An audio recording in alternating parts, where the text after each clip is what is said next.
लीजिएगा, प्यारा प्यारा सा कमेंट करके बताइएगा गीत आप लोगों को कैसा लगा। पिया मोर निपटे गवार हो, कहना ना माने बालम। पिया मोर निपटे गवार हो, कहना ना माने बालम। वो जोत के कहली खेत खरिहनवा, जोत के कहली खेत खरिहनवा।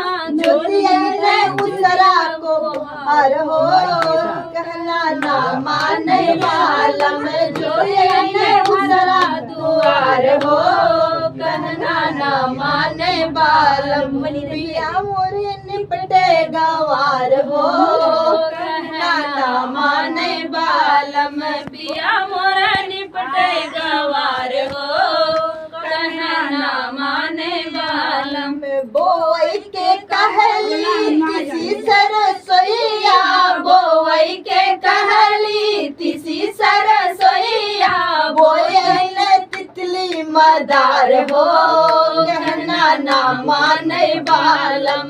बोई तितली मदार हो, कहना ना माने बालम। सोई के कहली खेत खरिहनवा, सोई के कहली खेत खरिहनवा। सोई चुलिया मोहार हो, कहना ना माने बालम। सोइले चुलिया मोसार हो, कहना ना माने बालम। चूल पोते गईली तो चूल्हा फोर नवन, चूल पोते गईली तो चूल्हा फोर नवन। हम जनली मुअली बिलार हो, कहना ना माने बालम।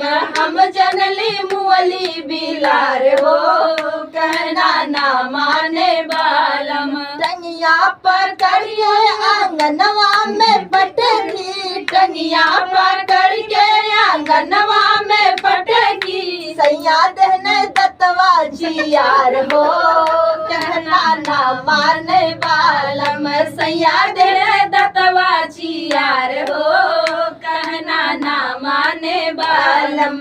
पिया मोरे निपटे गवार हो, कहना ना माने बालम। सैया मोरा निपटे गवार हो,